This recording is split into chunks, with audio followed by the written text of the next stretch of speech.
Hey, listeners, warm welcome back to the podcast. I'm really excited. I have a special guest for you this week. You know her. You love her. It's my good friend, Whitney McNeill. You remember her. She was on the Aligned and Unstoppable podcast last season. We were episode number 417 together. So this week, episode 428, I want to make sure I get those numbers right. We are going into listener questions. So Whitney and I did a 2-part series. So this week, today, Tuesday, when this episode airs, on my podcast, I'm interviewing Whitney, asking her all the questions that you had about spirit guides. And later this week on Thursday, on her podcast, Spiritual and Ambitious, Whitney interviews me on all things energy and chakras and intuition. I know you're going to love it. We had so much fun recording together.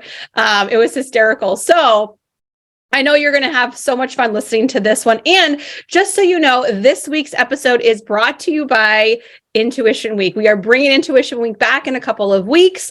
I am so excited. We haven't done Intuition Week for over a year and a half. This time it's even better than ever. So you can head on over to emilyaarons.com/IW May, get yourself registered. It's only $11. So this week in Intuition Week, you're going to learn how to unlock your intuition to grow your business. So you can stop second guessing yourself. You can stop struggling. You can stop worrying if you're on the right path or if you should have a plan B.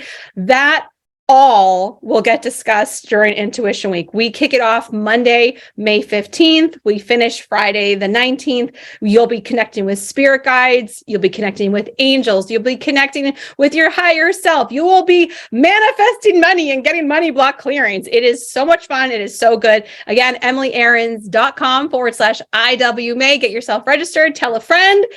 And let's have some fun. So let's get into this week's episode. Make sure you listen all the way to the end because we have some really juicy questions. And also Whitney and I share obviously our personal stories and all kinds of funny banter in between. It's a good time. So let's get into this week's episode with my guest, Whitney McNeill. Hey, podcast listeners, welcome back. I am joined today by a repeat guest and my dear friend, Whitney McNeill. We love Whitney for her connection to spirit guides. So we had this awesome idea that we were going to have you guys, the audience, writing questions because when I was on Whitney's podcast and when she was on mine, they were both blowing up. So we're like, well, let's give the people what they want. So we're doing a 2-parter here. So the first part, you're hearing it here today, which is the beginning of May. Tomorrow, I will be on Whitney's and she will be asking me all about energy alignment. So today we're going to be talking even more deeply about spirit guides. We're going to be answering all your questions. And as always, we want to just hear from you. If you're loving this, we might even do it again. Don't even tempt us. So Whitney we'll link the previous episode that Whitney was on my podcast as well as hers, so that in the show notes, if you want to go back to listen to those, you definitely can and gain even more insight and all that energy. So I'm not even going to have you introduce yourself because you already did that and people already love you. So let's just dive right in. So first of all, hi, I'll stop breathing. I'll stop talking. So you can say something. Warm welcome back to the podcast, Whitney. Sibley, it's good to be here. I love the energy of everybody.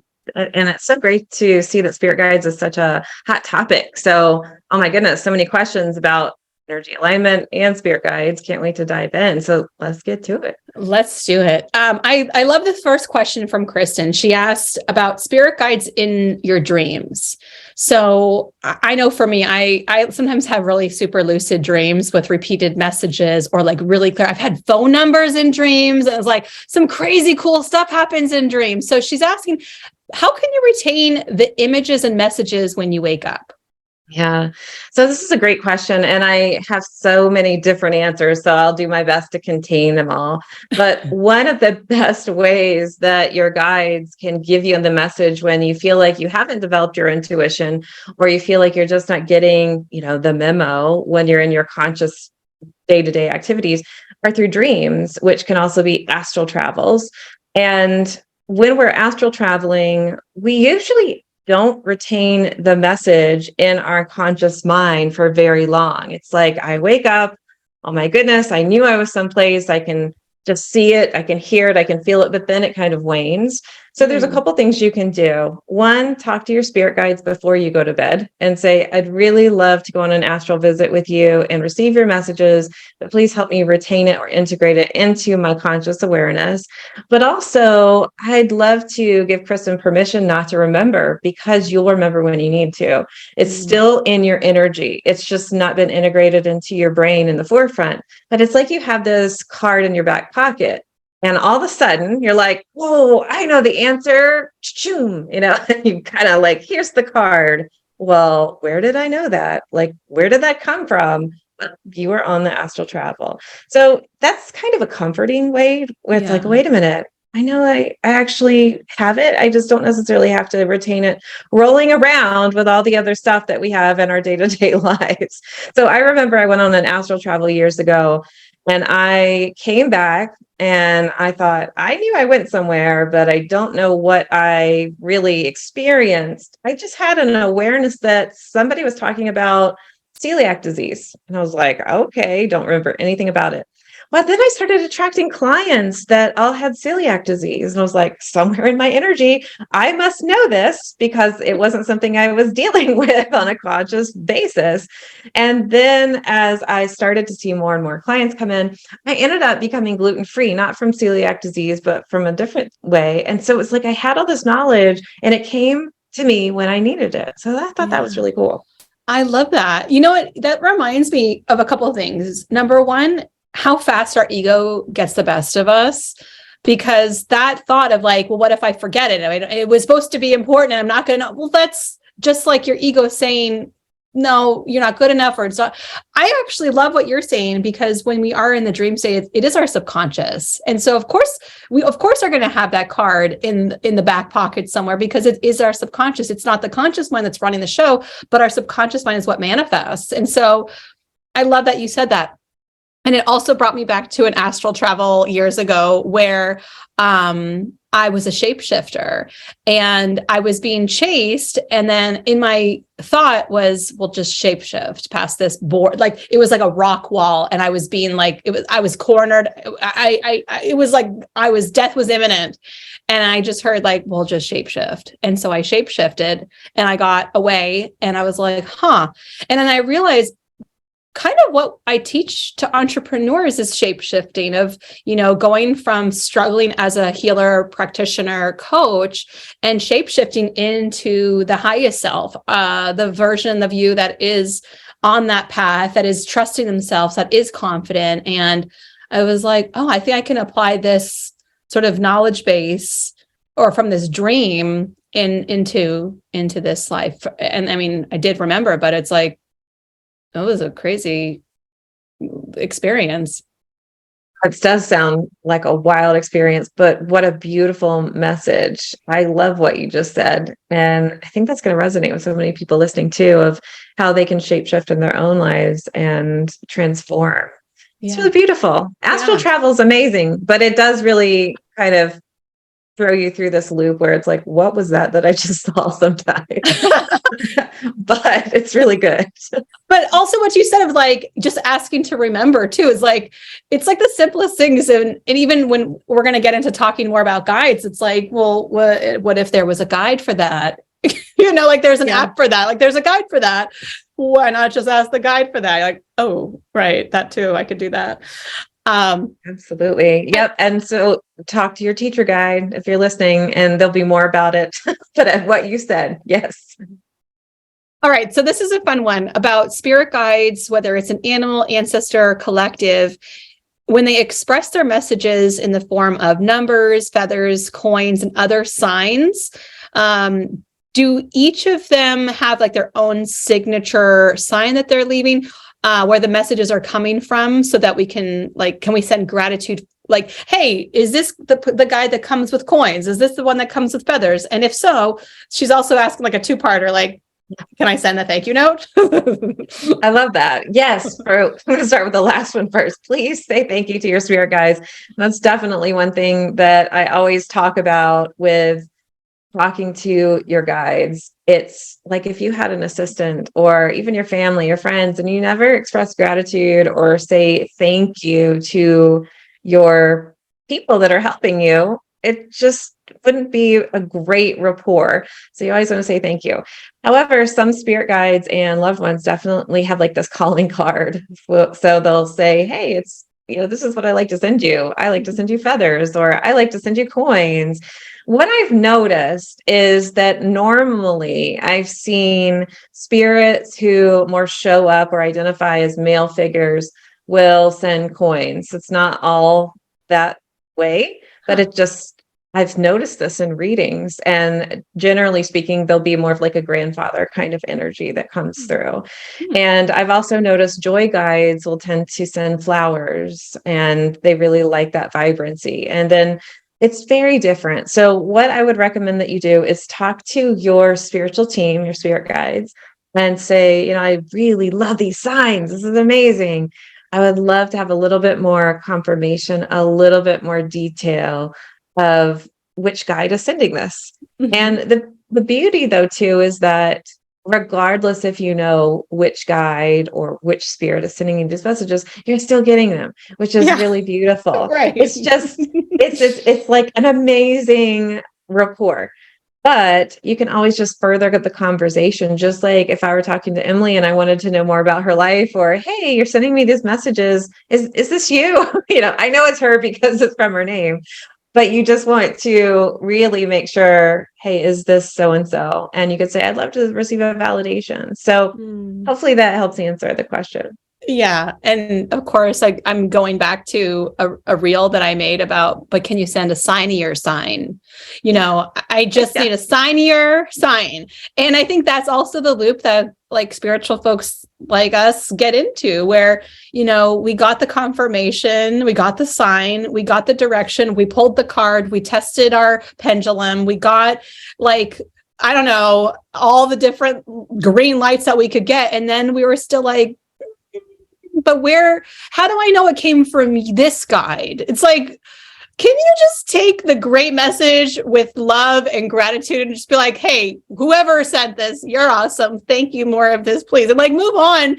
I think we can stay in this place of indecision. Yes. And hold ourselves in this pattern. And, I'm offering this program right now, and I've been having all these conversations with folks, and somebody send me a DM and they're like, I'm really interested. So I follow up like, hey, did you have questions? Like, I'm happy to help. I have some open calls too, if you want.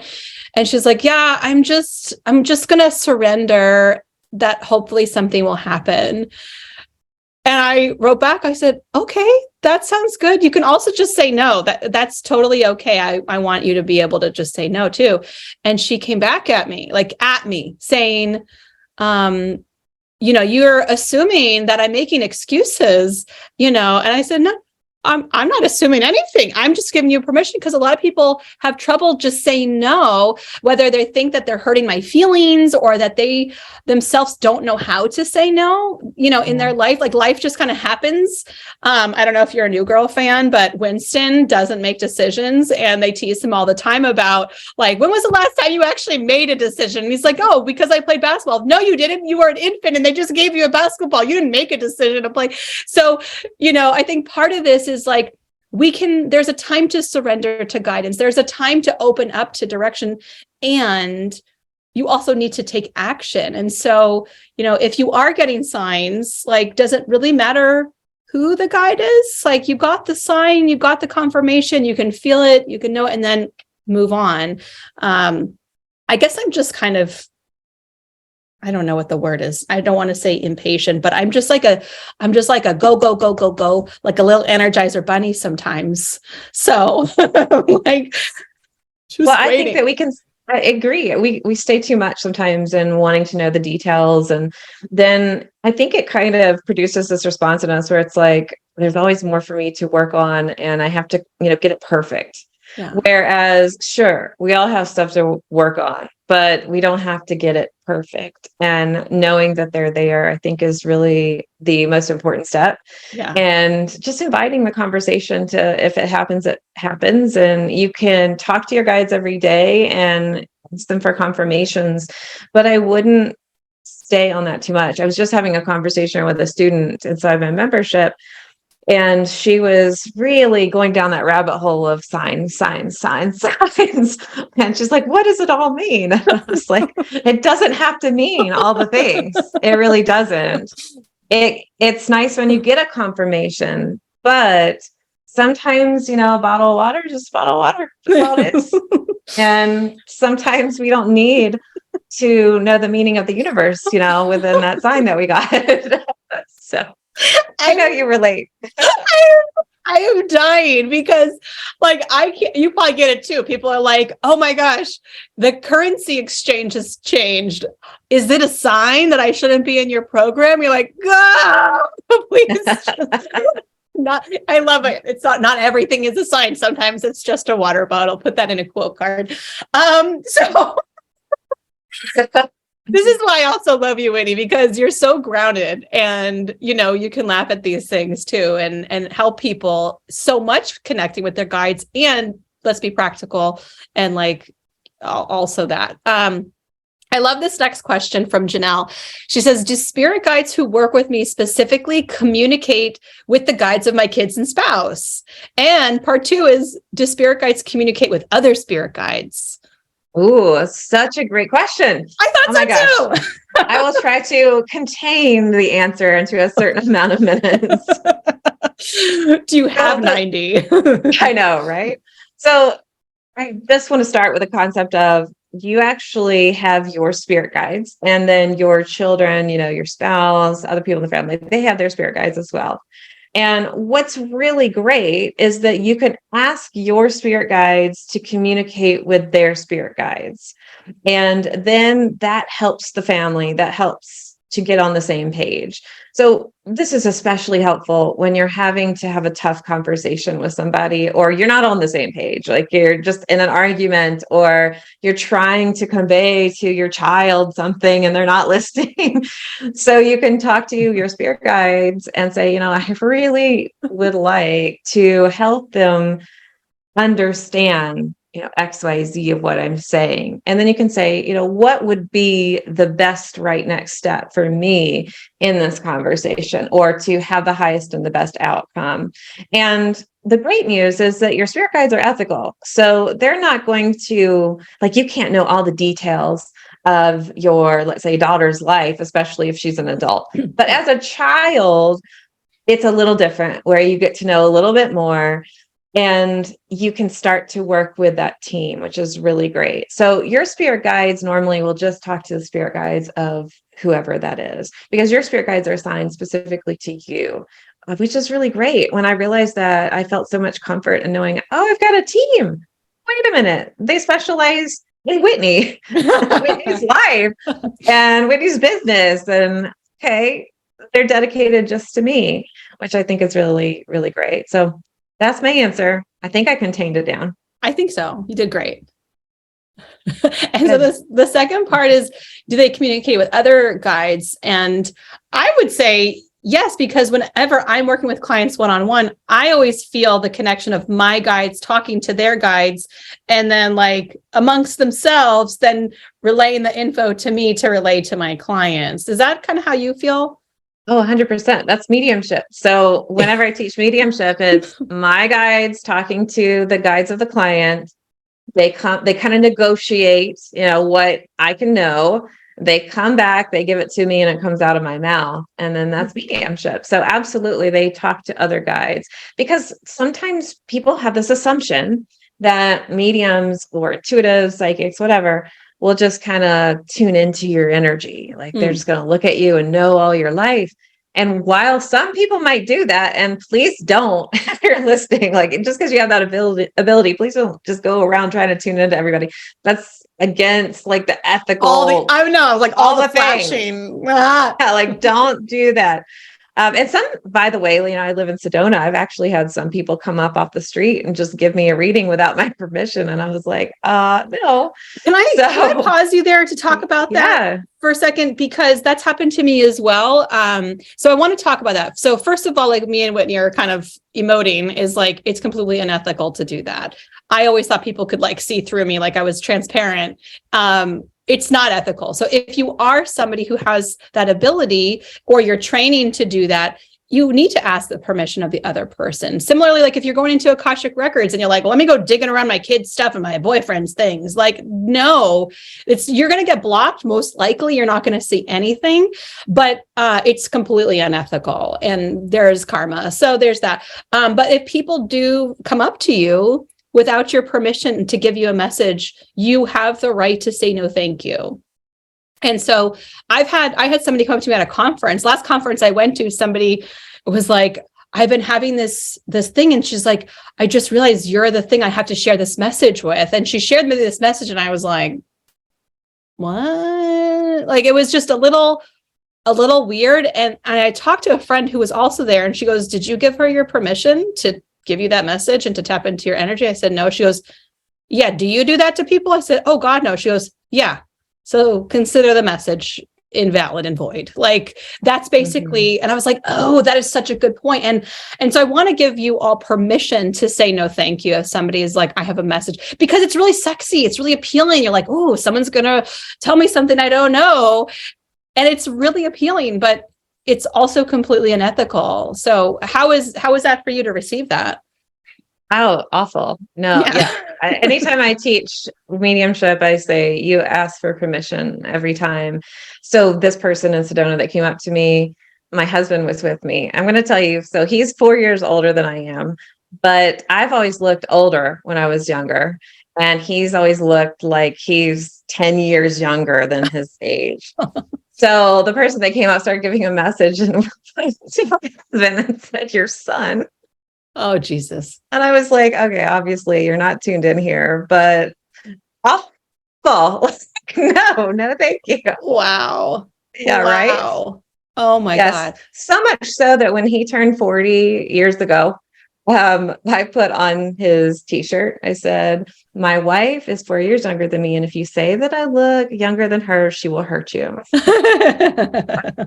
It's a very specific t-shirt. Right. Very specific t-shirt. I didn't mean to interrupt you. Were you going to share something about communicating with other spirit guides? Oh, well, it's just yes. The answer is yes. So you talk to your spirit guides and they can talk to the spirit guides of whomever. And this is really helpful, especially when you are needing to kind of work through something together, but it's not something that you would just do. Like Emily was saying, I just want to know, about so-and-so, what's going on over there. Your spirit guides, first off, won't get the information unless the spirit guides of the other person give it to them. So that's one thing. And you don't want to just go digging around in people's lives. Yeah. Yeah. There was a final question that I wanted to ask, but now I'm missing it. It was around connecting with guides and your energy. I don't know. Where did it just go? I might be moving the document. that's How dare you? Here it is. I found it. How can a spirit guide help you remove an energy block? So good. So you can ask your spirit healer. So you've got different guides for so many different things in your lives. You've got guides for your business. You've got guides that help you with your personal life. You have a teacher guide that is so helpful for astral travel. So talk to your teacher guide if you're wanting to do more of that. You have a protector guide. And then you also have guides that specialize in healing. So one of the things that I would suggest, just from my perspective, is I would call on your spirit guide, your spirit healer, to help you release, remove an energy block. And whenever I've done that, I have felt this place of tingles, different sensations. I'll feel some kind of energy shift, like they're working on me. And it's always great to do this when you can relax. This can be specifically good right before bed, but also your guides can give you messages about what action steps you might need to take to remove the energy block as well. So from my perspective, those are some things that you can do, but I do want to turn around the question over on Emily. And she specializes in energy alignment. And so you got to listen to the podcast episode on my podcast to get the rest of the answer. Oh, yeah. I have a juicy one. And I want to share on your podcast because I channeled a meditation that was an energy healing through your guides. And all these guides came in to work on us. And so I want to share a little bit more about that on your podcast. So you guys head on over to Whitney's podcast, which we don't know what episode it's going to be right now, but it was Messengers from Spirit, the Spiritually Ambitious podcast. There we go. Goodness gracious. We'll get it out there. Sometimes it's hard to go from energy to like the 3D. So come on over to Spiritual and Ambitious. We will have it linked in the show notes, or you can just search on your favorite listening platform to listen to my answer to that question and many more about energy alignment. Thank you, Whitney. And I can't wait to talk to you in 5 seconds. See you soon. Okay.